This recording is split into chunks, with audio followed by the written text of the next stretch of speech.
ಇದು ಬರೀ 62 ಕೋಟಿ ಅಲ್ಲ, ಇದು ನೂರಾರು ಕೋಟಿ ಹಗರಣ, ಇದು ಸಾವಿರಾರು ಕೋಟಿ ಹಗರಣ ಇದು. ಹಿಂಗಾಗಿ ಇಡಿ ಮಧ್ಯಪ್ರವೇಶ ಮಾಡಬೇಕು ಅಂತ ಹೇಳಿ ಸ್ನೇಹಮಯಿ ಕೃಷ್ಣ ಇಡಿಗೂ ಕೂಡ ಇದಕ್ಕೆ ಸಂಬಂಧಪಟ್ಟಂಗೆ ಮನವಿ ಕೊಡ್ತಾರಂತೆ. ಸಿಎಂ ಬರೀ 62 ಕೋಟಿ ರೂಪಾಯಿ ಪ್ರಸ್ತಾಪ ಮಾಡಿದ್ದಾರೆ. ಅಲ್ಲ, ಇದು ಸಾವಿರಾರು ಕೋಟಿ ರೂಪಾಯಿಗಳ ಅವ್ಯವಹಾರ. ಇದು ಸರಿಸುಮಾರು 5,000 ಕೋಟಿ. ನೀವು ನೀಟಾಗಿ ಏನಾದರೂ ಬೆನ್ನು ಹತ್ತು ಬಿಟ್ಟರೆ ಇದರ ಎಲ್ಲ ವಿವರಗಳು ಕೂಡ ಹೊರಗಡೆ ಬರ್ತವೆ. ಹೀಗಾಗಿ ಈ ವಿಚಾರಕ್ಕೆ ಸಂಬಂಧಪಟ್ಟಂಗೆ ಇಡಿ ಮಧ್ಯಪ್ರವೇಶ ಮಾಡಬೇಕು. ನಿಮಗೆ ಗೊತ್ತಿದೆ, ಈ CBI ತನಿಖೆ ಆಗಲಿ, ಇಡಿ ತನಿಖೆ ಆಗಲಿ, ಐ ಟಿ ತನಿಖೆ, CBI ತನಿಖೆಗಳು ಮತ್ತು ಇಡಿ ತನಿಖೆಗಳು ಹೆಂಗಾಗ್ತವೆ ಅಂತ ಎಲ್ಲದನ್ನು ಸೋಸಿಟ್ಟುಬಿಡ್ತಾರೆ. ಎಲ್ಲದನ್ನೂ ಕೂಡ ಹಂತಗಳಲ್ಲಿ ಸೋಸ್ತಾರೆ. ಅಂಥದ್ರಲ್ಲಿ ಇದು ಬರೀ ಏನಾದರೂ ಮುಖ್ಯಮಂತ್ರಿಗಳು ಹೇಳಿದರು ಅಂತಂದರೆ ನೀವು ಕೆಲವೇ ಕೋಟಿಗಳು ಅಂತ ಅಂದ್ಕೋಬೇಡಿ.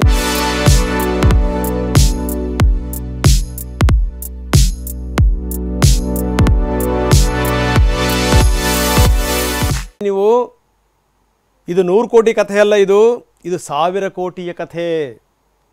ಹಾಗಾಗಿ ದಯವಿಟ್ಟು ಇದಕ್ಕೆ ಸಂಬಂಧಪಟ್ಟಂಗೆ ಇಡಿ ಮಧ್ಯಪ್ರವೇಶ ಮಾಡಬೇಕು. ಈ 5,000 ಕೋಟಿಗೂ ಹೆಚ್ಚು ಅವ್ಯವಹಾರ ಏನು ನಡೆದಿದೆ ಅದರ ವಿವರಗಳು ಹೊರಗಡೆ ಬರಬೇಕು. ಜಾರಿ ನಿರ್ದೇಶನಾಲಯದ ತನಿಖೆ ಅಗತ್ಯ ಅಂತ ಇಡಿಗೆ ದೂರು ಕೊಟ್ಟಿದ್ದಾರಂತೆ ಕೃಷ್ಣ, ಇಮೇಲ್ ಮುಖಾಂತರ. ಬನ್ನಿ, ನಮ್ಮ ಮೈಸೂರು ಪ್ರತಿನಿಧಿ ರಾಮ್ ನಮ್ಮ ಜೊತೆಗೆ ಸಂಪರ್ಕದಲ್ಲಿದ್ದಾರೆ. ರಾಮ್, ಬಹಳ ಗಮನಿಸಬೇಕಾದಂಥ ಸಂಗತಿ, ಇವತ್ತಿನಿಂದ ಅಧಿಕೃತವಾಗಿ ತನಿಖೆ ಆರಂಭ ಆಗ್ತಾ ಇದೆ. ಶುಕ್ರವಾರ FIR ದಾಖಲಾಗಿತ್ತು. ಅದಾದಮೇಲೆ ಏನಂದರೆ ಶನಿವಾರ ಭಾನುವಾರ ರಜಾ. ಜೊತೆಗೆ ಇದೇನು ಸಾಮಾನ್ಯ ಸಂಗತಿ ಅಲ್ಲ, ಇದು 3 ತಿಂಗಳಲ್ಲಿ ಎಲ್ಲ ವಿವರಗಳನ್ನು ಕಲೆ ಹಾಕಬೇಕು ಅಂತಂದರೆ ಟೀಮ್ಗಳು ಬೇಕಾಗುತ್ತೆ. ಟೀಮ್ಗಳ ಸಂಬಂಧಪಟ್ಟಂಗೂ ಕೂಡ ಉದ್ದೇಶ ಈಗಾಗಲೇ ಎಲ್ಲ ಕ್ಲಾರಿಟಿನ ತೆಗೆದುಕೊಂಡಿದ್ದಾರೆ. ಕೇವಲ ಮೈಸೂರಲ್ಲಿರುವಂಥ ಅಧಿಕಾರಿಗಳನ್ನು ಮಾತ್ರ ಬಳಸ್ಕೋಬೇಕಾ ಅಥವಾ ಪಕ್ಕದಲ್ಲಿ ಈ ಕೊಡಗು, ಚಾಮರಾಜನಗರ, ಈ ಸುತ್ತಮುತ್ತ ಇರುವಂಥ ಅಧಿಕಾರಿಗಳನ್ನು ಕೂಡ ಬಳಸಿಕೊಂಡು ಟೀಮ್ಗಳನ್ನು ಮಾಡಿಕೊಂಡು ಏನಾದರೂ ಕಾರ್ಯಾಚರಣೆ ಇಳಿಬೇಕಾ? ಯಾವ್ಯಾವ ದಾಖಲೆಗಳನ್ನು ಕಲೆ ಹಾಕಬೇಕು, ಇನ್ಯಾವ್ಯಾವ ದಾಖಲೆಗಳು ಬಾಕಿ ಉಳಿದಿವೆ, ಇದೆಲ್ಲದರ ಬಗ್ಗೆಯೂ ಕೂಡ ಒಂದು ಕ್ಲಾರಿಟಿ ತೆಗೆದುಕೊಂಡು ಇವತ್ತಿನಿಂದ ಶುರುವಾಗ್ತಾ ಇದೆ. ನಾವು ಮಾತನ್ನು ಹೇಳಿದ್ವಿ ರಾಮ್, ತಾವು ಕೇಳಿಸ್ಕೊಂಡ್ರಿ. ಏನಂದರೆ ಆರಂಭದಲ್ಲೇ ಟೆನ್ಷನ್ ಇರಲ್ಲ ಅಂತ. ಮುಖ್ಯಮಂತ್ರಿಯ ಮೇಲೆ ಕೇಸ್ ದಾಖಲಾಗಿದೆ ಅನ್ನುವಂಥದ್ದೇ ಒಂದು ದೊಡ್ಡ ಟೆನ್ಷನ್. ಅದರಲ್ಲಿ ಈ ಟೆನ್ಷನ್ ಇವತ್ತು ಶುರು ಆಗ್ಬೋದು ಅಥವಾ ನಾಳೆ ಶುರು ಆಗ್ಬೋದು, ಪ್ರಶ್ನೆ ಬೇರೆ. ಟೆನ್ಷನ್ನೇ ಅದು ಗಮನಿಸಬೇಕಾದಂಥ ಸಂಗತಿ.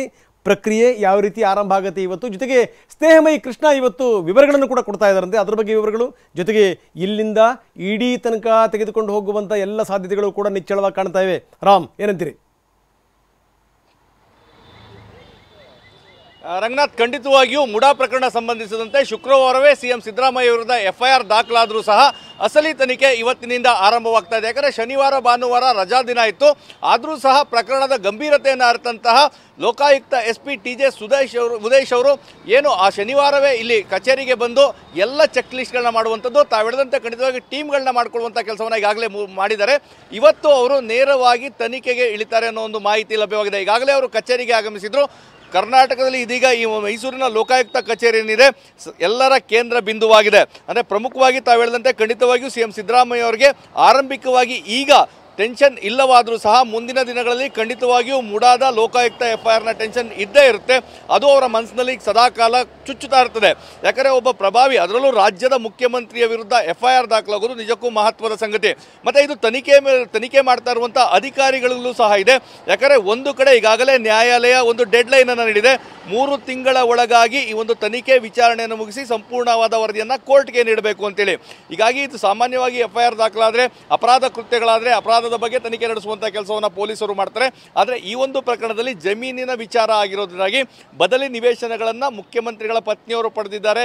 ಅದು ಕಾನೂನು ಬಾಹಿರ ಅಕ್ರಮ ಅನ್ನೋ ಒಂದು ಆರೋಪ ಕೇಳಿ ಬಂದಿರೋ ಹಿನ್ನೆಲೆಯಲ್ಲಿ ಆ ಜಮೀನಿನ ಸಮಗ್ರವಾದಂತಹ ವಿಚಾರಣೆ ತನಿಖೆಯನ್ನು ಮಾಡುವಂಥ ಅವಶ್ಯಕತೆ ಲೋಕಾಯುಕ್ತರಿಗಿದೆ. ಈಗಾಗಲೇ ತಾವು ಹೇಳಿದಂತೆ ಕೇವಲ ಮೈಸೂರಿನ ಅಧಿಕಾರಿಗಳು ಮಾತ್ರವಲ್ಲ, ಪಕ್ಕದ ಜಿಲ್ಲೆಯ ಚಾಮರಾಜನಗರ, ಕೊಡಗು ಸೇರಿದಂತೆ ಅಲ್ಲಿದ್ದಂತಹ DYSPಗಳು, ಇನ್ಸ್ಪೆಕ್ಟರ್ಗಳನ್ನು ಒಳಗೊಂಡಂತಹ ಒಂದು ಬಲಿಷ್ಠ ತಂಡವನ್ನು SP ಉದೇಶ್ ಅವರು ಈಗಾಗಲೇ ಆಯ್ಕೆ ಮಾಡಿಕೊಂಡಿದ್ದಾರೆ. ಎಲ್ಲರಿಗೂ ಅವರದೇ ಆದಂತಹ ಜವಾಬ್ದಾರಿಗಳನ್ನು ನೀಡಿದ್ದಾರೆ. ಇದು ಸಾಮಾನ್ಯವಾದಂತಹ ತನಿಖೆ ಆಗುವುದಿಲ್ಲ. ಯಾಕಂದರೆ ಈ ಒಂದು ಜಮೀನಿಗೆ ಸಂಬಂಧಪಟ್ಟಂತೆ 1935ರಿಂದ ದಾಖಲೆಗಳಿದೆ. ಹೀಗಾಗಿ ಎರಡು ಭಾಗಗಳಾಗಿ ಅವರು ವಿಂಗಡಿಸ್ಕೊಂಡಿದ್ದಾರೆ. ಒಂದು ಜಮೀನಿನ ಮೂಲ ಮಾಲೀಕರ ಬಳಿ ಇದ್ದಂತಹ ಜಮೀನು, ಆ ವಿಚಾರಗಳು ಹೇಗೆ ಆ ಒಂದು ಮೈಲಾರಯ್ಯ ಇರ್ಬೋದು, ನಿಂಗ ಇರ್ಬೋದು, ಜವರ ಇರ್ಬೋದು, ದೇವರಾಜು ಇವರ ನಡುವೆ ಹೇಗೆ ಕೊನೆಗೆ ದೇವರಾಜ್ಗೆ ಅದು ಬಂದು ನಿಂತಿತ್ತು ಅಂತ ಆಸ್ತಿ. ಆದರೆ ಮತ್ತೊಂದು ಕಡೆ 1992ರಲ್ಲಿ ಮೊದಲ ಬಾರಿಗೆ ಮುಡಾದವರು ಈ ಒಂದು ನೋಟಿಫಿಕೇಶನ್, ಆ ಜಮೀನನ್ನು ನೋಟಿಫಿಕೇಶನ್ಗೆ ನೋಟಿಸ್ ಕೊಡುವಂಥದ್ದು, 97ರಲ್ಲಿ ಅದನ್ನು ನೋಟಿಫೈ ಮಾಡುವಂಥದ್ದು, 98ರಲ್ಲಿ ಡಿನೋಟಿಫೈ ಮಾಡುವಂಥದ್ದು, 2004ರಲ್ಲಿ CM ಸಿದ್ದರಾಮಯ್ಯ ಅವರ ಬಾಮೈದ ಮಲ್ಲಿಕಾರ್ಜುನ ಸ್ವಾಮಿ ಖರೀದಿ ಮಾಡುವಂಥದ್ರಿಂದ ಹಿಡಿದು CM ಪತ್ನಿ ಪಾರ್ವತಿಯವರು ಬದಲಿ ನಿವೇಶನಗಳನ್ನು ಪಡೆದಂಥದ್ದು, ಇಲ್ಲಿಯವರೆಗೆ ದಾಖಲೆಗಳನ್ನು ಅವರು ಅಲ್ಲಿ ಅಧಿಕೃತವಾಗಿ ಕಲೆಕ್ಟ್ ಮಾಡಬೇಕಾಗ್ತದೆ.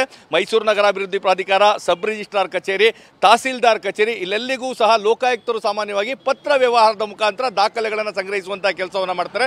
ಮೊದಲು ಪತ್ರ ವ್ಯವಹಾರದ ಮುಖಾಂತರ ಅದೆಲ್ಲ ದಾಖಲೆಗಳನ್ನು ಸಂಗ್ರಹಿಸಬೇಕಾಗ್ತದೆ. ಅದರಲ್ಲೂ ಪ್ರಮುಖವಾಗಿ ರಂಗನಾಥ್ ತಾವು ಗಮನಿಸಬೇಕು, 2014ರಲ್ಲಿ CM ಸಿದ್ದರಾಮಯ್ಯ ಅವರು ಮುಡಾಗೆ ನೀಡಿದಂತಹ ಒಂದು ಮನವಿ ಪತ್ರ, ಅಂದರೆ ನನ್ನ ಜಮೀನನ್ನು ಮುಡಾದವರು ತೆಗೆದುಕೊಂಡಿದ್ದಾರೆ, ನನಗೆ ಬದಲಿ ಭೂಮಿಯನ್ನು ನೀಡಿದಂತಹ ಮನವಿ ಪತ್ರ ಸಾಕಷ್ಟು ಮಹತ್ವವನ್ನು ಪಡ್ಕೊಳ್ತದೆ. ಯಾಕಂದರೆ ಆ ಪತ್ರದಲ್ಲೇ ವೈಟ್ನರ್ನ ಹಚ್ಚಲಾಗಿತ್ತು. ರಾಜ್ಯದ CM ಒಬ್ಬರು ದಾಖಲೆಯನ್ನು ತಿರುಚಿದ್ದಾರೆ ಅನ್ನೋ ಒಂದು ಗಂಭೀರ ಆರೋಪ ಕೇಳಿ ಬಂದಿತ್ತು.